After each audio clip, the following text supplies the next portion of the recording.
Merci Leïla, bonsoir à tous, merci de rester avec nous pour ce nouveau débat sur France 3 Champagne-Ardenne à quelques jours seulement du premier tour des élections législatives. Nous nous intéressons à présent à la plus grande circonscription de la Marne, il s'agit de la 5e qui se situe au sud du département. Attractivité, ruralité, pouvoir d'achat, agriculture. Voici quelques-uns des thèmes que nous allons aborder avec nos invités que je vous présente à présent. Et d'abord, Charles de Courson, bonsoir. Vous êtes le député sortant de cette circonscription, débutée depuis 1993. Vous briguez votre 8e mandat dans cette élection et vous êtes adhérent du parti Les Centristes. Thierry Besson, bonsoir. Vous êtes candidat du Rassemblement National, délégué de la Fédération du Rassemblement National dans la Marne. Et enfin, Gaël Badiou, bonsoir. Vous êtes le candidat du Parti Socialiste pour le nouveau Front Populaire. À noter qu'il y a une 4e candidate dans cette élection, Joëlle Bastien du parti Lutte ouvrière, que nous entendrons dans quelques minutes. Je vous précise également que nous sommes soumis par l'organisme de régulation des médias, l'ARCOM, au respect des règles de l'équité en fonction des résultats des formations politiques aux dernières élections. Merci donc à vous tous d'être avec nous pour ce débat. Je vous propose de poursuivre un petit peu les présentations et de présenter votre candidature, à commencer par vous, Charles de Courson. Je le disais, vous briguez votre 8e mandat. Vous avez encore des choses à défendre à l'Assemblée nationale ? Mais il y a deux raisons, ma candidature. Il y a des raisons locales et des raisons nationales. Les raisons locales, c'est que toute une série de dossiers sont à poursuivre.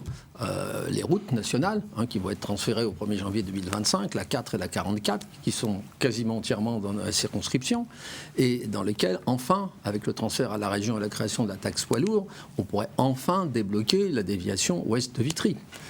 La deuxième thème, ce sont les thèmes de la défense de l'agriculture et de la viticulture. On en parlera dans quelques minutes. Voilà, mais c'est quand même 25% de la richesse créée avec tout ce qui en dépend en amont et en aval.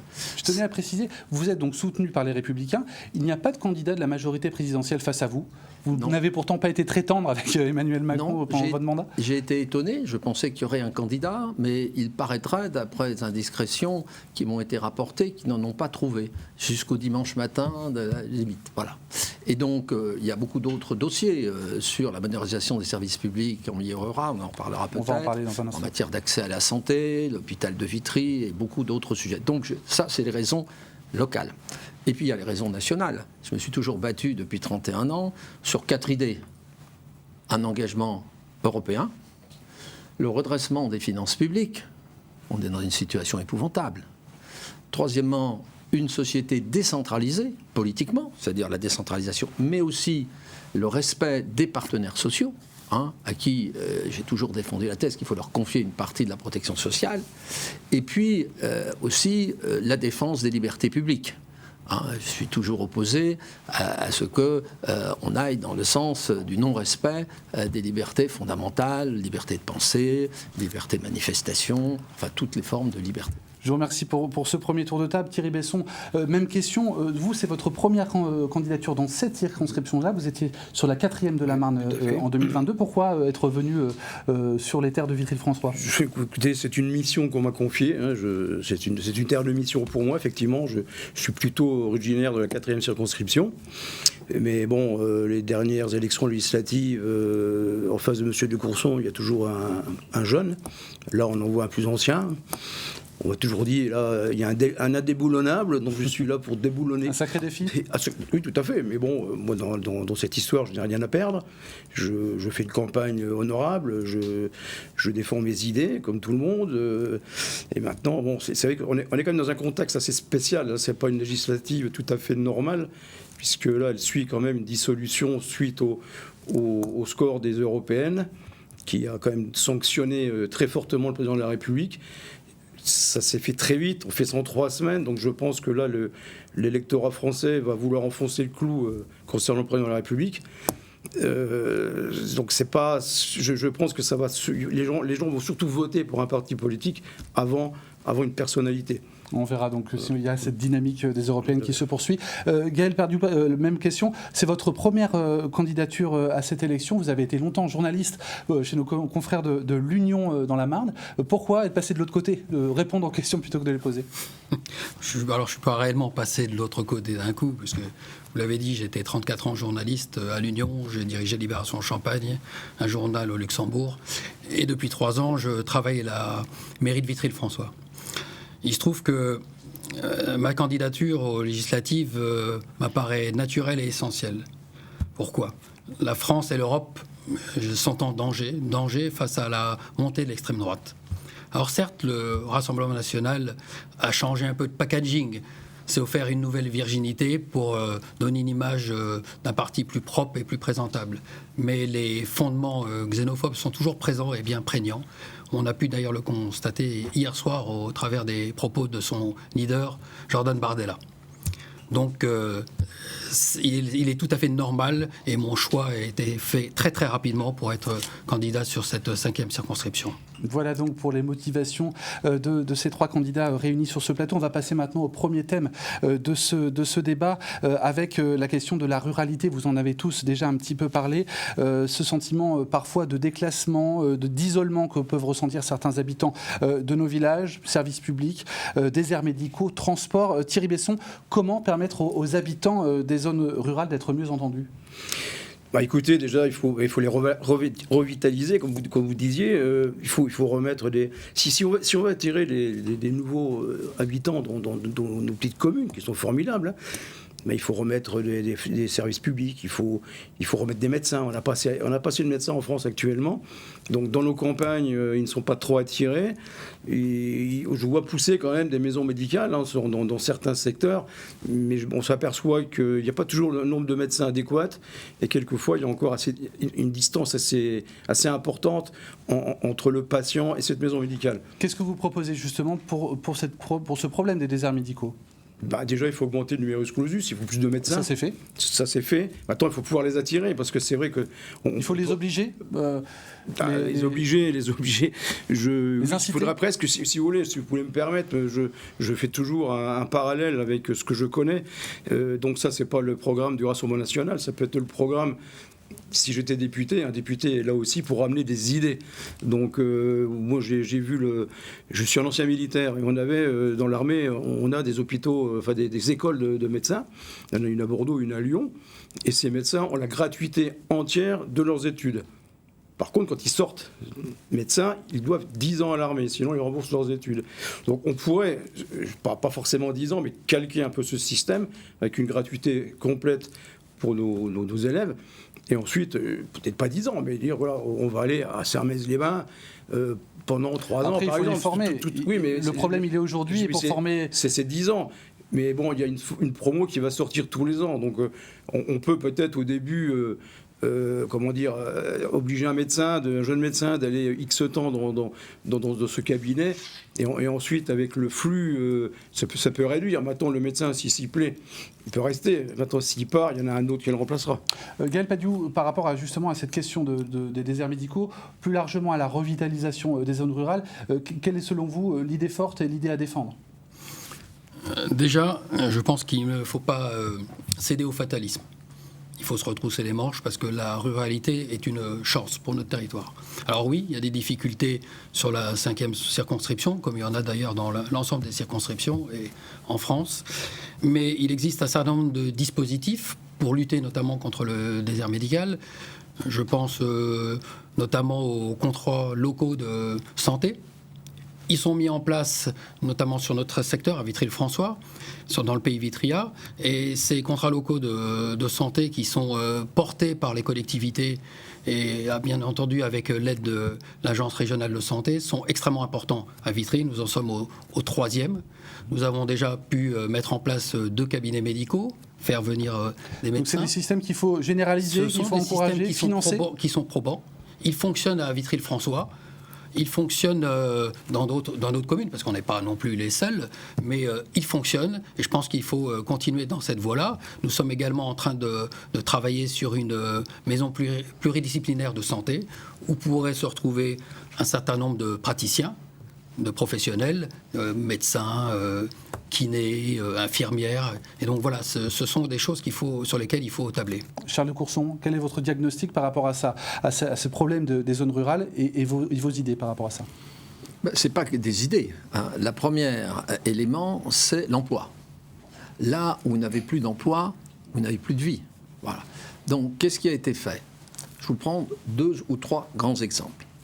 Le développement touristique du lac du Der. On est maintenant à près de 800 emplois en équivalent plein temps. Voilà. J'y ai consacré, j'allais dire, un tiers de ma vie, de 1988, où j'ai été élu président du syndicat, et j'ai été président, vice-président, etc. On a réussi à attirer, ça n'a pas été simple, un casino, hein, on développe des cellules commerciales. On peut faire plus encore sur le tourisme? Bien sûr, mais on continue. L'hôtel commencera sa construction, un hôtel de 80 places, commencera à Giffaumont en septembre. Voilà, il sera opérationnel 18 mois plus tard. C'est deuxièmement les zones d'activité de Vatry. On parle de la partie aéroportuaire, mais pas des zones d'activité. ZAC 1, ZAC 2, tout est vendu.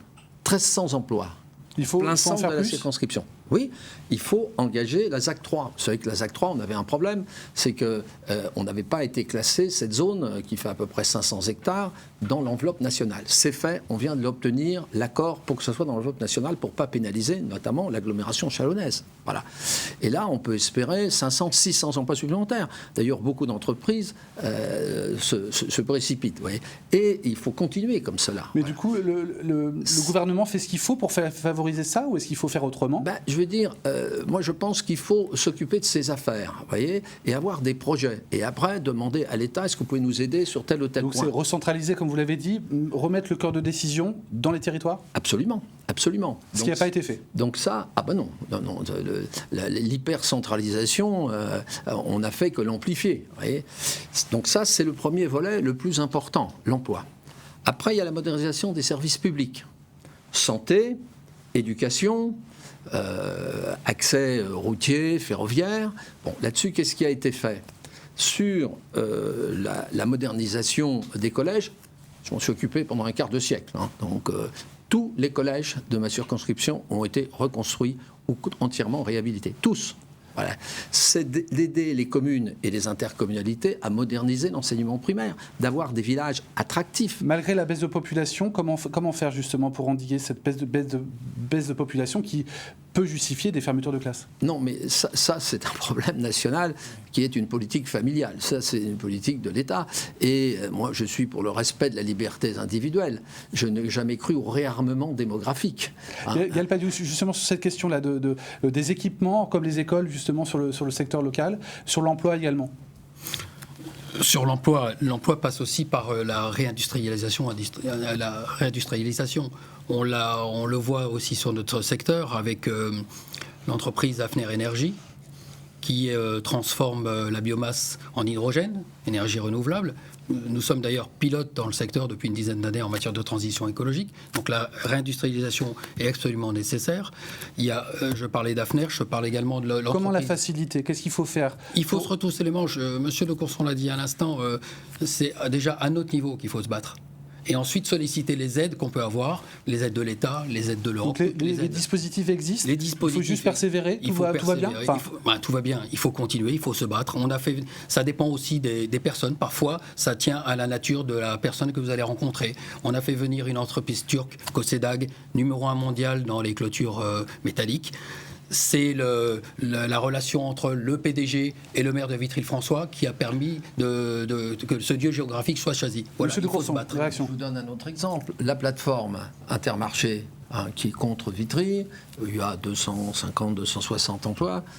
Je l'ai fait venir comment? J'ai rencontré le président fondateur du groupe Intermarché un jour qui hésitait dans sa localisation. Mais j'ai dit, pourquoi vous venez pas à Vitry, voyez?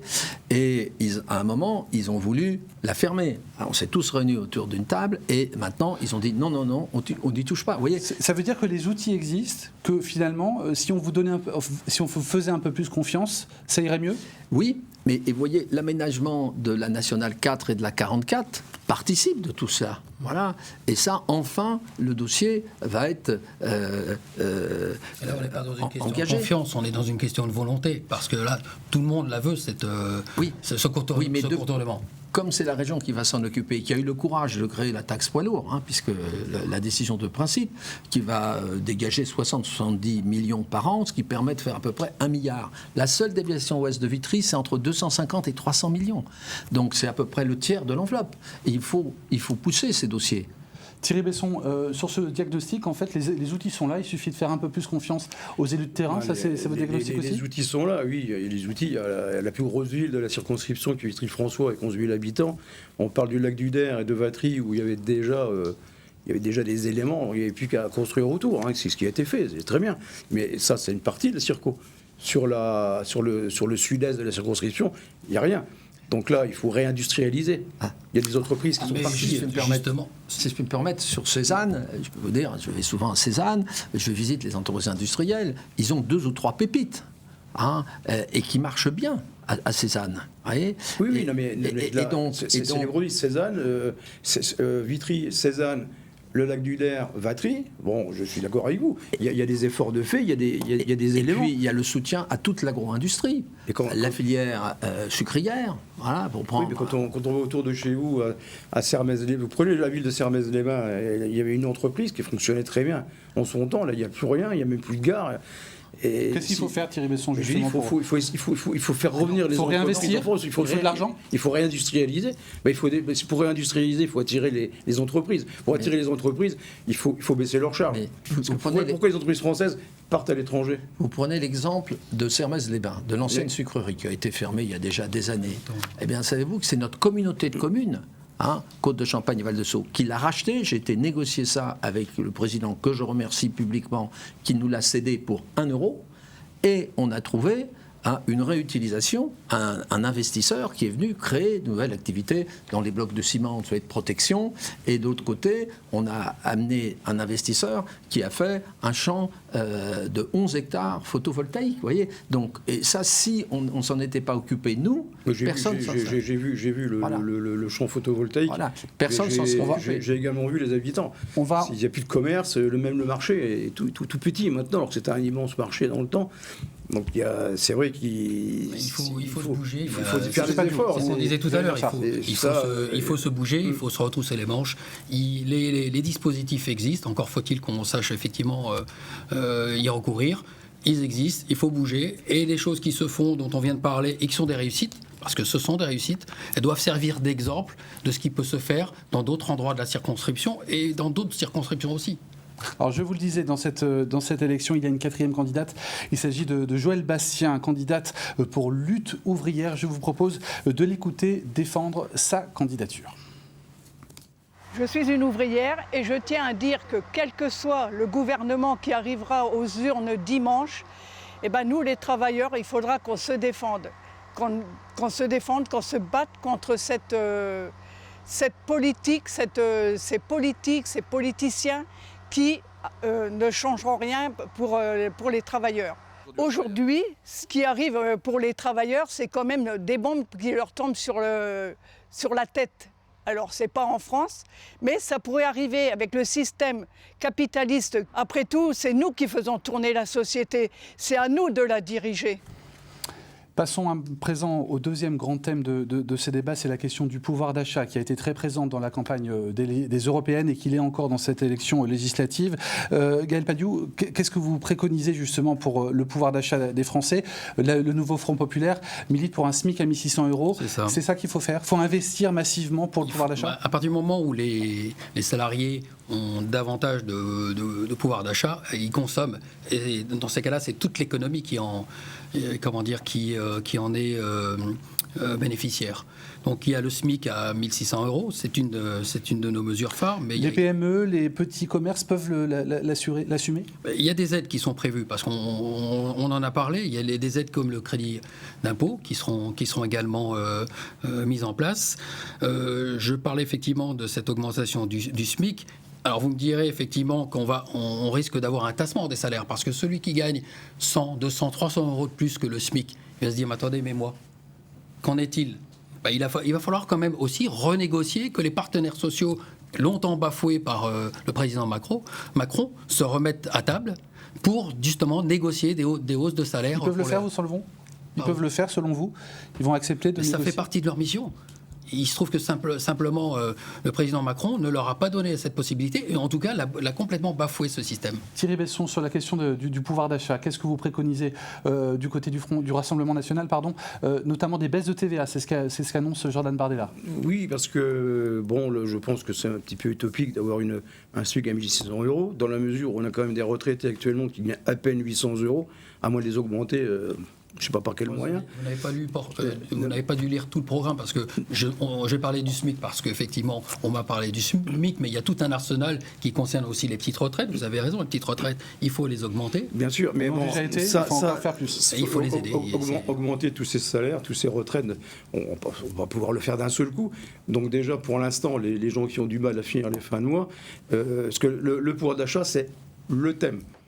Quand je vais sur les marchés, et qu'est-ce qu'il faut faire alors? Quelle est votre réponse? Les gens, c'est ça. Alors, comme le programme du Rassemblement national le dit, il faut baisser les taxes de l'énergie, donc le fuel, le gaz, l'électricité. C'est des rentrées d'argent en moins dans le budget de l'État? Oui, mais ça va coûter 12 milliards d'euros qu'on ira chercher ailleurs. Mais les gens, déjà, quand ils auront une baisse de toutes ces dépenses, ça va leur donner un petit peu plus de pouvoir d'achat. Mais bon, j'ai vu, je voulais vous dire, si j'ai 2 secondes, quand vous disiez tout à l'heure que les gens que vous rencontriez avaient peur. Moi aussi, je rencontre des gens, on n'a pas rencontré les mêmes, parce qu'ils ont peur aussi, mais ils ont peur de la gauche au pouvoir. Vous voyez pas les mêmes personnes, je pense. Et voilà, je voulais faire l'aparté tout à l'heure. Monsieur de Courson, on va revenir sur le thème du pouvoir d'achat. On entend beaucoup de dépenses. Je sais que vous êtes très attaché à la question des finances publiques. Comment vous voyez les choses? Je vais déjà dire, moi, ce que je préconise. Après, si vous voulez qu'on fasse quelques commentaires sur ce que propose le Rassemblement national ou le nouveau Front populaire, on pourra y revenir. Il faut partir d'une chose simple. Pour tous les salariés du privé, l'augmentation du pouvoir d'achat est fonction de la compétitivité des entreprises, de leur prospérité.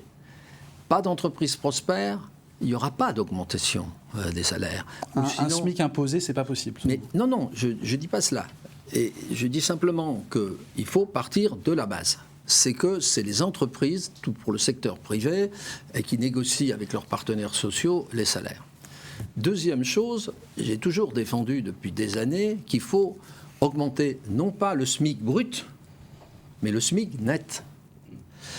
De façon comment? Vous savez, le SMIC net, c'est 1 400 € actuellement, et SMIC brut, c'est 1 700. Si vous augmentez, comme le préconise le nouveau Front populaire, d'augmenter de 200 € le SMIC net, ça veut dire que vous allez augmenter à peu près de 300 € la charge pour les entreprises. Qu'est-ce que vous disent les TPE, les PME? Eh bien, un certain nombre s'effondreront. Deuxième chose, pourquoi ce n'est pas une bonne idée? Elle n'est pas juste socialement. Parce que qu'est-ce qui va se passer si vous augmentez aussi brutalement le SMIC? Vous allez accélérer l'automatisation et la mécanisation. Donc on va détruire des emplois pour nos concitoyens qui sont peu qualifiés. Dernier point, vous allez complètement détruire la hiérarchie des salaires au sein des entreprises. On a déjà 17% des salariés du privé qui sont au SMIC. Donc si vous faites cela, on va être à 20, 22, 23%. Et donc, est-ce que ce n'est pas nécessaire aujourd'hui? Alors, je vous explique, moi, ce que je propose. Ce que je propose, c'est qu'on réduise. Il y a encore 300 € de cotisations salariées. On ne parle que des cotisations employeurs. On ne parle jamais des cotisations salariées. Moi, je suis pour la réduction des cotisations salariées à hauteur à peu près d'une centaine d'euros et de mettre 100 € supplémentaires en mettant la prime d'activité qui coûte 7 milliards au budget de l'État sur la feuille de paye, de façon à écarter de 200 € à peu près le salaire net, c'est-à-dire de le remonter à 700 € sans que ça coûte un sou supplémentaire aux entreprises. Monsieur Padiou, par rapport aux finances publiques, est-ce que c'est possible d'investir ou est-ce qu'au contraire, c'est le moment d'investir sur le pouvoir d'achat par rapport à la situation? On estime qu'il faut investir sur le pouvoir d'achat parce que, comme je vous l'ai dit tout à l'heure, relancer le pouvoir d'achat, c'est relancer la consommation.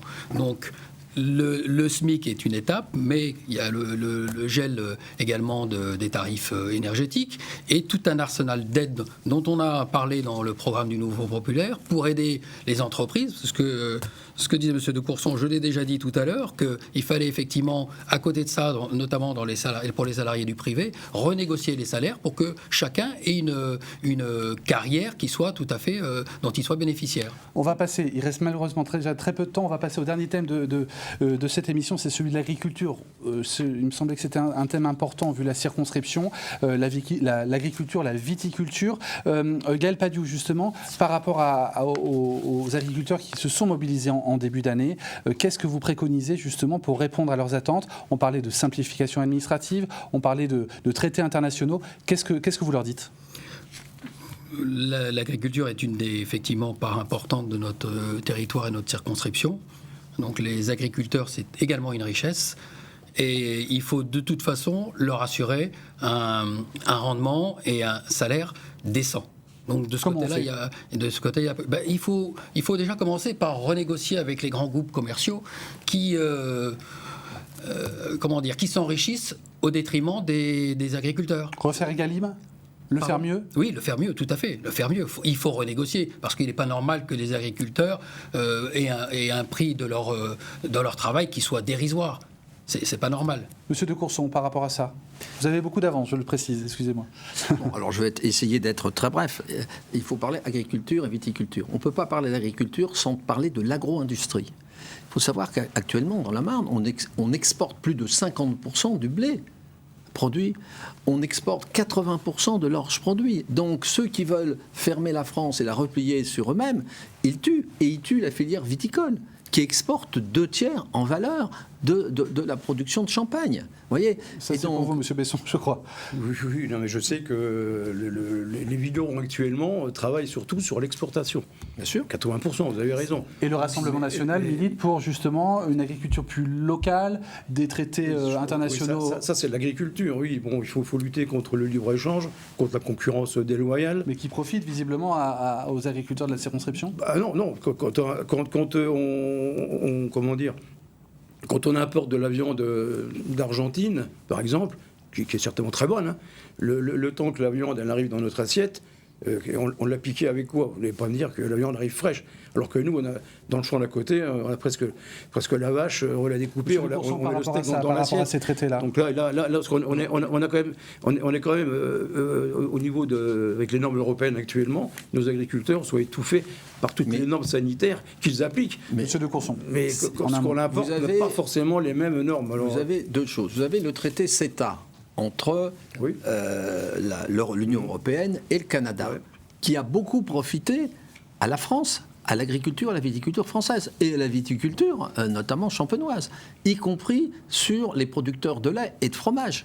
Voyez, et ils n'exportent pratiquement pas de viande parce qu'ils ne veulent pas changer leur mode de production qui sont incompatibles avec les normes européennes. Pour le CETA. Mercosur, c'est différent. Mais il n'y a pas d'accord au Mercosur. Un dernier mot déjà, il ne reste qu'une minute. Un dernier mot sur l'agriculture en très peu de temps. Et l'agriculture, j'en ai déjà parlé tout à l'heure, mais effectivement, la viticulture est l'un des pans aussi essentiels de notre circonscription.